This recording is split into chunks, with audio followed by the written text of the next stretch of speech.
AI influencers are making more money than ever, and in today's video, I'm going to show you what the top AI models are to use right now for AI influencer and AI affiliate content. I'm going to be ranking these three AI tools on three main criteria. Number one is going to be quality. Number two is going to be price. Number three is going to be the ease of use. And I think pricing is going to be the most important metric we're going to talk about today, because I see a lot of people spending $50, $100, even $150 for a single AI influencer video. Meanwhile, they could just be spending less than $3. So I'm break down exactly what tools we're currently using to create content just like the ones you see here. And whether you're posting it on Meta, whether you're posting on TikTok Shop or Meta or Instagram or Facebook or what have you, it doesn't matter. All of these tools can be used no matter what platform you post on. Now just keep in mind there is one little difference between when I talk about AI influencer and when I mention AI affiliate. AI influencer, I usually am talking about like Meta content where you're promoting products to an Amazon link in bio or Amazon pinned comment or Amazon DM. And when I talk about AI affiliate, I'm usually talking about TikTok Shop. And the reason why there's a difference is between AI affiliate content, it's a very per video game, right? Single video does well, you make money, okay, bang, you're good. With Meta, you're really growing an actual influencer. You're building an actual persona across your content and making money as you grow the page. There is a slight little difference between these two caveats, but again, we use the same tools no matter if we're posting on affiliate or if we're posting as influencers. Now, one of the most common questions I get asked when I tell people, hey, you should be doing AI affiliate content right now. It's the beginning of the gold rush. It's going crazy. Every day is like new records being broken. They're like, no, isn't it so expensive? It doesn't really make sense to do. Well, yes, if you use the wrong models, if you don't know what you're doing, it could end up racking up really fast. But if you're wondering how much money can you actually make, I mean, Cozy Icon, aka Icon is her name. She was just on an interview on the YouTube channel, and we interviewed her for about an hour and asked her thoughts about content and what she's doing. And she was estimating she was only gonna make 20 to 30K in profit. Lo and behold, she ended up profiting over $60,000. I paid her out over $60,000 from our partnered brands for the month of May for her content. And you can see a bunch of other people are winning as well. XOX just joined highest. And again, these are yesterday, today, a couple days ago. These are all success posts that are happening within the past couple days. People are literally winning so much. Quick just joined us at 23K in just the first 13 days of June. Jimmy just got paid, not even for affiliate, but just for the views that he's gotten. He's gotten paid over $727, which is pure profit at the end of the day. What do you think about it? Covers the cost of creating AI content. And people are just popping off with different types of content and making a whole bunch more money. KT just got his first deal, just joined us about a week and a half ago. So this is real. This is happening. Now let's get into the actual sauce. Now I'm actually going to start off with a banger AI model, and this is Veo 3.1. It is under Google Gemini's ecosystem, and it is one of the strongest AI videos to use, and I still use this to this day and have been using it for well over a year. Veo 3.1 really changed the game. They were like one of the biggest steps. Granted, besides Sora, this was like holy WTF moment with AI content where like shit really started changing. Now, it definitely has a lot of limitations, but I will tell you and I will guarantee you this, majority of the AI influencer pages you see on Instagram and Facebook are running Veo 3.1 as their main model. There's a couple other ones we're going to cover that they're probably using as their hooks and as their CTAs, but for the most part, the most important model you have to understand and how to use is Veo 3.1. I'm going to put it at A tier because it's overall very solid. Is it the absolute best? No. Is it the cheapest? It's definitely actually probably gonna be the cheapest one we're gonna talk about today. So it's definitely a very good beginner model to play around with. And also at an expert level, once you're getting content at scale, it's very solid. Next up, we have Seedance 2.0, probably and most definitely the biggest advancement we've seen in 2026 in terms of a really good AI model. It is absolutely superior. People I know are printing with this, especially on TikTok, and it's really good for short content because it is just so dang expensive. I think just around 10 seconds costs about $2 worth of credits. So it is definitely going to add up quite fast, and it is incredibly good. But again, it's just too expensive to really be able to use for full long videos. If you're doing very bottom of funnels type of content on TikTok Shop, or if you're doing content that's about 10 to 15 seconds long in general, Seedance is going to be your main go-to. And it's also just really good to pair with Veo 3.1. You usually make your hooks and your first scenes, because again, usually the first scenes in your content needs to be thought-provoking, needs to be a huge pattern interrupt, needs to really stop the scroll. And Seedance is really good at making sure like the high-tech movements, the high-tech overall influencers and what they're doing in the scenes is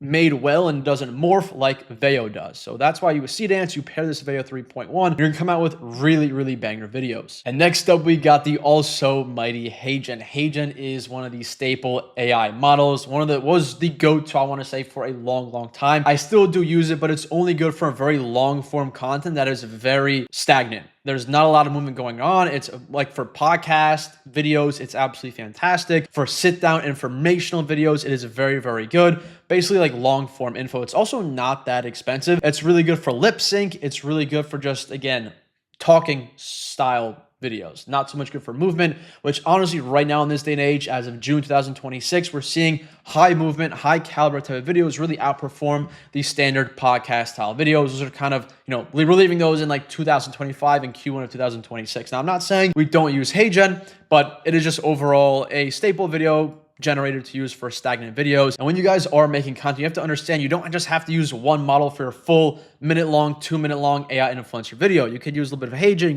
use a little bit of Seedance, you use a little bit of VEO 3.1. It all can be combined together to make an absolute banger video. And next up, we got Kling 3.0. This was also a huge advancement in the AI video model game. Came out, if I'm not mistaken, around late 2025. And I gotta say, it's again from a Chinese company, and Seedance is also from a Chinese company. The Chinese companies really are smoking the game when it comes to AI video models. The American companies are just so far behind. I think American companies are really focused on coding and engineering, and that's why you got Cloud Code and Codex really crushing the game in that sense. When it comes down to AI video models, Chinese labs and Chinese companies are absolutely crushing the game. Now, Kling does really well. I'm going to say it's very comparable to Seedance 2.0. It is absolutely cheaper than Seedance 2.0, and it can't do as much movement per se, like a lot of intricate movements, like throwing water on somebody or having multiple characters talking different times. It can do that, but to a certain degree, it does have a limit. That's why I'm going to put it at B tier when it comes down to just overall usability. It's also very easy to use. You can use it in Higgsfield, and we'll get into like different third-party platforms to use these video models on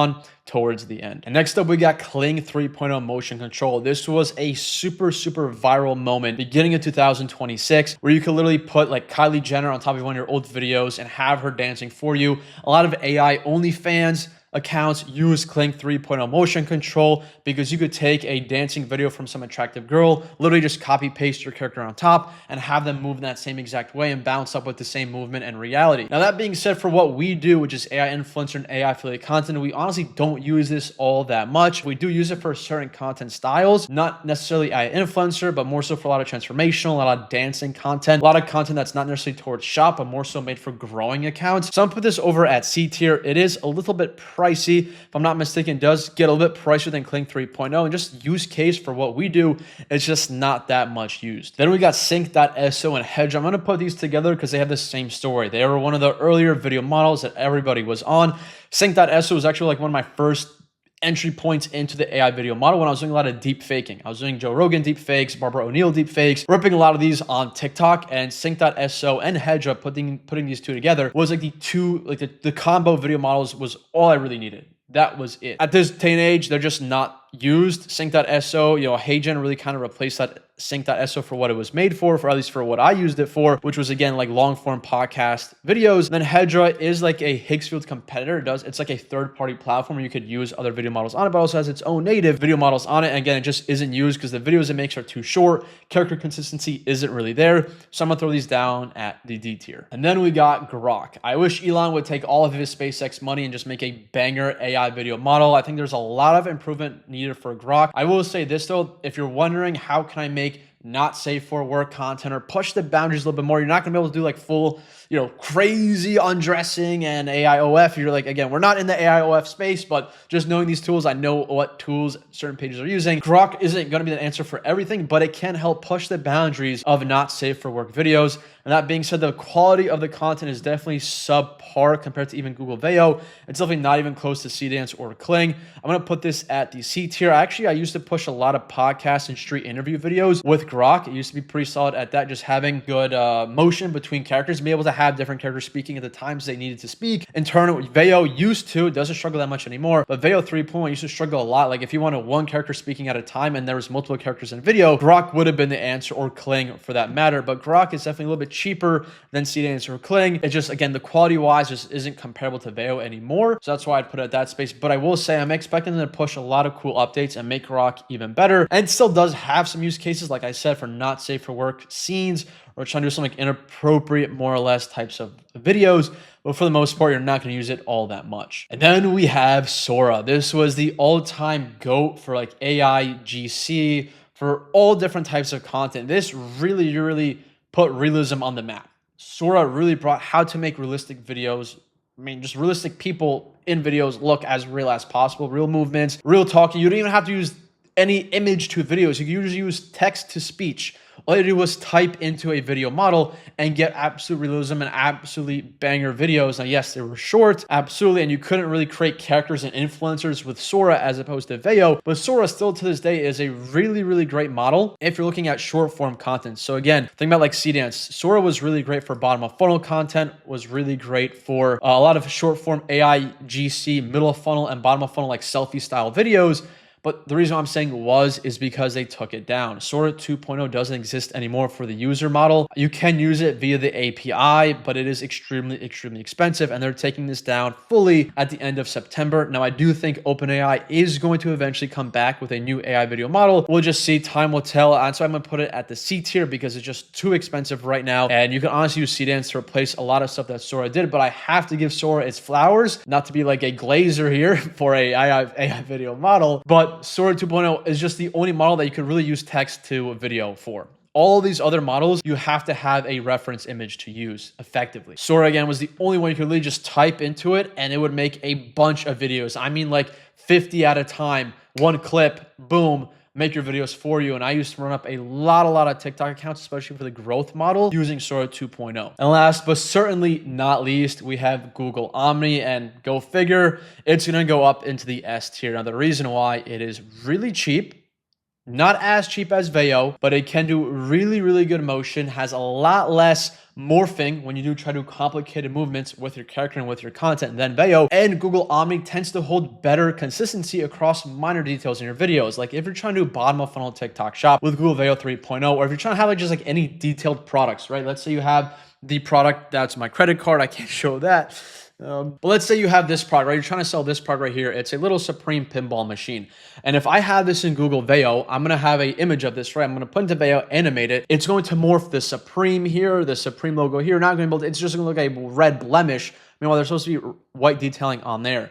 Now, Omni doesn't do it amazingly well like Seedance, but does it just enough well where it's not as in your face, holy crap, this is AI because it's morphed, I can tell automatically off the rip. Some details do hold across products, and that's very important when you're making videos to make sure you just have realism. You don't got those like, hey, this is AI type of comments on your content. So lo and behold, this is the full list. Again, a lot of different use cases, but for the most part, your usual tech stack when creating AI content as an influencer or as an affiliate, you're gonna be using Google Omni and Veo 3.1. They're under the same subscription model from Google, Seedance 2.0, and Kling for certain high-tech, high-intensity videos. And again, maybe with Grok 2, and then HeyGen for just long form, more like boring middle body parts of the video. So in reality, it's like all of these models you see right here. You're just not really gonna be using Sora, Hedra, or Sync. And again, Kling 3.0 is debatable at times. So at the end of the day, your full tech stack is really just gonna be these tools here. Now, to get into the specific pricing of how expensive these models are, we're gonna assume you're making a 30-second video. I'd say that is just about average for most of the content you need to do. Google AI, again, your best chance of just getting into this is Ultra. You do not want to use Higgsfield. You do not want to use any model out there for any Google platforms. Their API costs, which is what basically these third-party resellers do, is they resell to Higgsfield is a reseller, Hedra is a reseller of models, Krea is a reseller of models. You really do not want to be using them for anything around Google because again, they're just going to overcharge the hell out of you. Using just a $200 a month or $99 a month subscription model now from Google makes it a lot more cost effective. Now, as you can see, a 30-second video with Google Omni just comes out to about 72 cents in credit costs. But again, they're really lenient with their credit costs. If you're using Kling or any of the Kling models, your best case is going to be using Kling directly, although it is really difficult to use within Kling itself.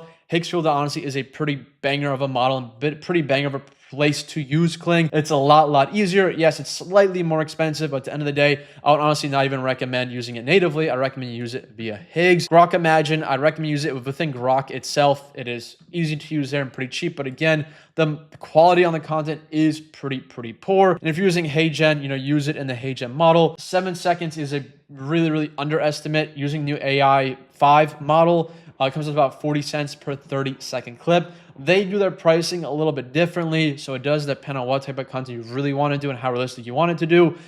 5, again, is our newest one. 3 is just like bare bones, bare level, like, hey, you'll get by with decent content. That'll come out to, again, 7 cents. And that's why HeyGen is so enticing for a lot of people, because it's so cheap. And yes, you might win, like 1 out of 50 videos might pop off because your script was just that much on point. But for the most part, right, you definitely have to have a lot more intriguing aspects of a video than like 6 or 7 months ago, because the AI game has evolved so much and a lot of people are just creating much more intriguing content, to say the least. Now, if you're going to be wanting to use Seedance 2.0 a lot, Dramina is going to be your best bet. It's basically Seedance's main platform that they own themselves. Now, you can also use Higgsfield, and Higgsfield does help you out a ton with Seedance, and Higgsfield alone makes it a lot easier to use Seedance in terms of how to prompt, in terms of how to add image references, and how to use motion prompting. It is incredibly easy within Higgs, so consider that. But if you're going just from a pricing perspective, which is what this table is really meant for, and make sure when you guys are using these tools, and this goes for like every single model here, you check these settings, especially with Google Veo 3.1. You could be using the fast model and burning and making a 30-second video end up costing $4 because you don't have the right settings in place. You want to make sure you're using the light version and only having like 2x output at times, and making sure you're using reference images that are really well detailed as your videos. Otherwise, again, you're going to keep regenning and running up a huge bill. Now, if you're wondering if AI content creation is a thing for you to do in 2026, if it's even worthwhile doing, let me show you a quick story by a homie named Kling. He joined us, and for 10 days straight, he was not making any money. And guess what? You're not going to make overnight money within one day. I mean, some people will, like Cozy, but for the most part, you're not. And he was struggling, but bang, on the 11th day, $450. Then bang, on the 12th day, $1,700. Then bang, on the 13th day, 4.3K. And these are not weekly, these are not monthly, these are daily numbers by Quick. And just lo and behold, just yesterday he shared this. Within the first 13 days of June, he's on $23,000 in order revenue. And if you're wondering what the profit off of that is, it's anywhere between 75% to 300%, depending on what social media platform drove this traffic for him. And it absolutely sounds crazy to say, but this is happening in real time. People are making thousands of dollars with AI content, whether it's promoting to Amazon, whether it's promoting to TikTok Shop. It's happening in real time. And if you want one-on-one coaching, if you want 20+ hours of course material, if you want connections to brands that are literally paying up to 300% in commission for every single order that you bring into their store, if you want direct Claude AI projects that you can copy and paste and start creating content the next day that you join, Simple Media is going to be the place for you. And if you guys are interested, you can apply and book a call by pressing the link below. But nonetheless, I hope you guys got some value out of this. If you guys want to see any other topics covered, feel free to drop me a comment below and I'll get to it ASAP.